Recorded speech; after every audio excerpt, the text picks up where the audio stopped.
Sir सामने सामने एकदम बेटा करण सर यहाँ पे देखिए करण सर सामने सर इधर देखो श्वेता जी ड्यूटी है श्वेता जी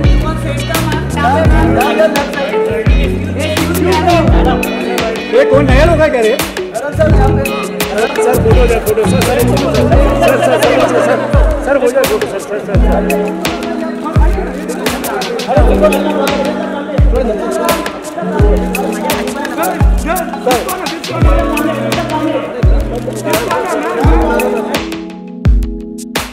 Hi, good evening, and a very warm welcome to all of you. We are friends and family of Shweta's in the house, and this is a wonderful, wonderful house full of love. So I have to say that I invited myself to host the proceedings. Shweta is very shy and never likes to ask anyone to do anything for her. But I invited myself because I'm mainly a host and I just direct whenever I get some free time. And so I decided to do this because I love and adore Shweta and I have grown up with her. Both of us grew up and we got really close as children because we had one common factor. That was the bullying of Abhishek. We were both bullied, though we were both much older than Abhishek was. And I think Auntie Jaya will tell us more stories than what she might remember. But I remember that we actually bonded when we were both tied to a tree trunk while the others were playing. Why we were tied to that tree trunk, only Abhishek will be able to tell you. And when I turned up to Shweta's birthday party in a Superman costume, though there was no theme that particular day, my mother, of course, was misinformed and sent me looking like Superman. So I have many, many memories of Shweta. But what I do know about Shweta is that she is an exceptional, exceptional talent. She's always stayed away from the spotlight, though everyone who's close to her and knows her well knows that possibly the best actor in the family is Shweta. Her ability to tell a story, her ability to narrate an incident, her ability to mimic many, many leading lights of the film industry, which they may never know of or never see because Shweta is that shy. But I always knew that she was talented, exceptionally astute, amazingly observant, and actually has a sense and an ability to write so beautifully that I knew, and I was not surprised the day I knew that she turned columnist, and then finally she turned author.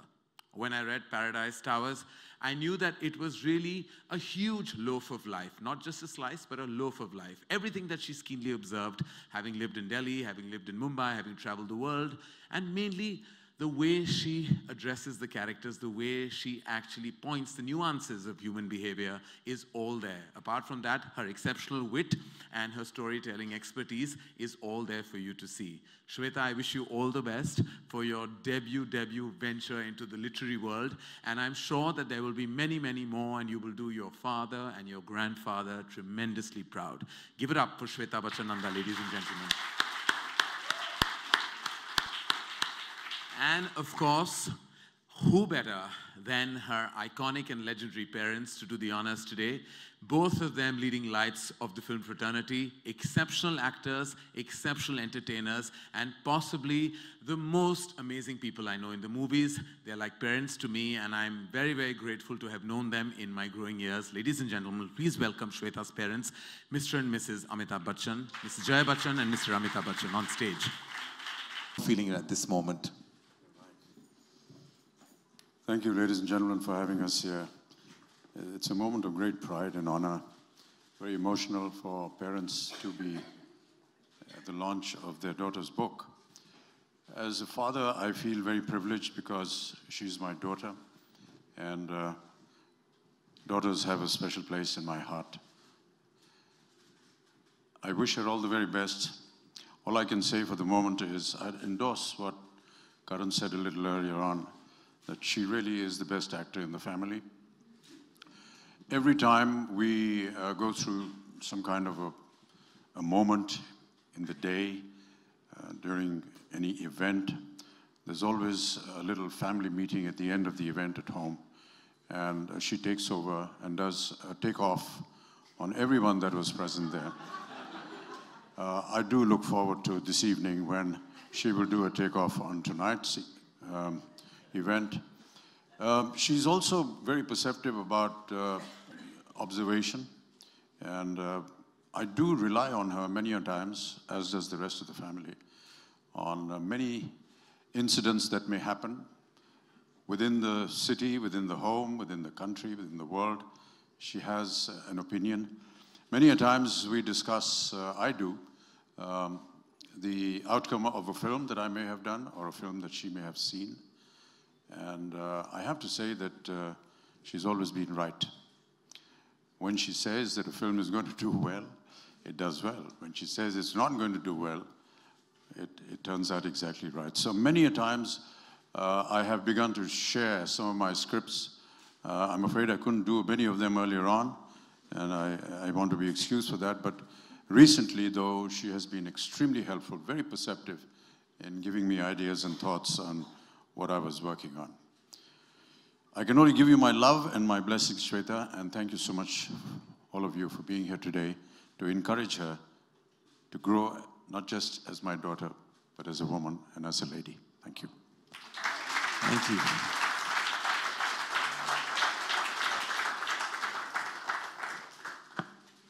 Thank you so much, Amit uncle. Me to read certain portions of the book. She wanted me to read the prologue. I'll do a bit of that, and then a small portion inside the book as well. So in a leafy Mumbai suburb, on the very turn of a U-bend, stood the handsome structure of Paradise Towers, a residential building built in the late 60s as the last word in modern convenience. By modern, the builders meant that it had an elevator with a designated liftman and a garden that most bungalows would be envious of with its designated gardener. Over the years, other more modern and loftier structures came up in the area, dwarfing Paradise Towers. However, none could compete with its clean lines, meticulous planning, which kept it from flooding during the rains or its residents. The building stood a few meters from the beach, and depending on the time of day, it enjoyed either a balmy breeze or the stench of drying fish. The road it stood on was more a bylane that rarely saw any traffic besides the random vegetable vendor and fisherwoman who, with their baskets on their head, crossed over to their fishing village via the building twice a day. The facade of the building was vanilla white and got a new coat of paint every 5 years. White concrete driveway led to the ground floor, where in the maze of pillars that defined the parking spots stood the elevator. A staircase, right by the lift, wound its way up the building, every even-numbered set of stairs being followed by a landing. The elevator was placed so that it divided every floor in two, with a flat on each side and a small lobby in front of it.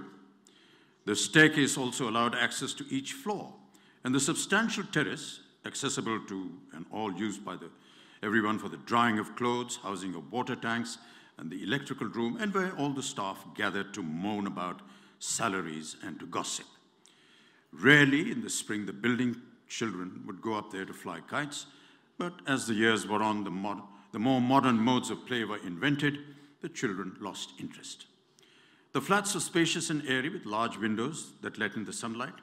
They each had a small kitchen, staff quarter adjacent to it, and 2 bedrooms. The garden downstairs was lush and lined with bougainvillea creepers on the boundary wall, which spilled onto the road, shedding petals and carpeting the street pink. Well-tended flower beds with seasonal flowers ran all over the circumference of the garden, breaking only at its entrance, and a mud path ran alongside for those who wanted to walk. Palm trees flanked the driveway on one side, and there were talks of installing a water fountain which was then scrapped in favor of leaving the driveway with a roundabout used for potted plants and a seating spot for the maids to keep an eye on their wards, who often played in the garden. The residents of Paradise Stars were an amenable bunch. They all interacted with each other, and the children were constantly in and out of one another's flats. The women had a committee which organized Diwali and Christmas parties yearly, and once even a 70th birthday party. They were fast friends and sworn enemies, but seldom any grave unpleasantness. Nothing dramatic ever happened at Paradise Stars, or so you might think. Of course, appearances can be very deceptive.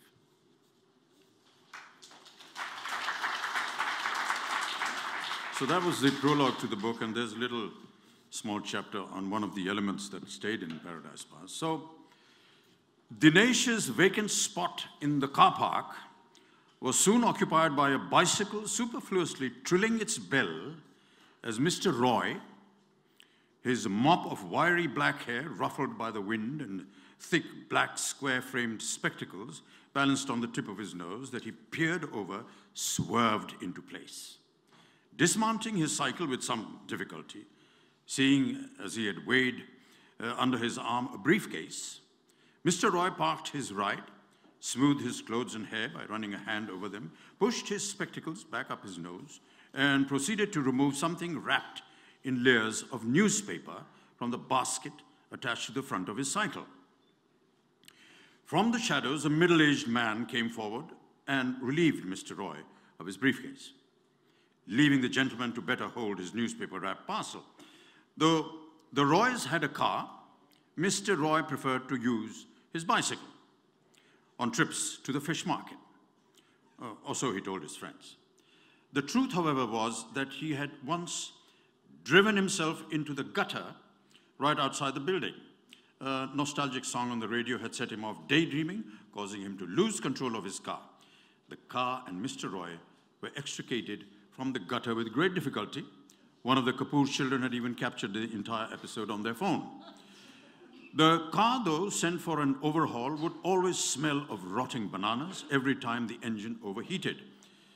Mrs. Roy had ever since forbidden her husband from driving the car when he was on his own, and so Mr. Roy had resorted to using his bicycle for most errands.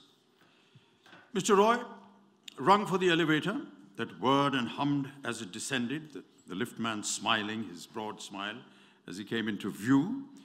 The grille of the elevator drawn open, the liftman greeted his passenger, who once ensconced in the lift became the subject of his over-familiar repartee. "Fresh fish for dinner today, Sabji," he asked, eyeing the parcel that Mr. Roy was now cradling in his arms. Mr. Roy gave him a perfunctory smile that should have indicated to the liftman that he found his questioning impertinent, but in this case managed only to encourage him. "When I was in my village in Bihar," the liftman prattled on, "we knew many Bengali families. Nothing like homemade macher jol, Sabji. It had been an age since I have had the pleasure of eating such delicately prepared fish." Mr. Roy leaned forward, pressing the button to his floor, which in his enthusiasm the liftman had forgotten to push, and the elevator began its labored climb to the second floor, where Mrs. Roy would be waiting to receive the fish that only her husband was trusted to select from the mongers, in lieu of which he would leave office early, using a made-up physiotherapy appointment as his excuse. With a click and a jump, the elevator came to a halt on the fourth floor, where the middle-aged manservant, now divested of the briefcase, was waiting to open the elevator door and let his boss out.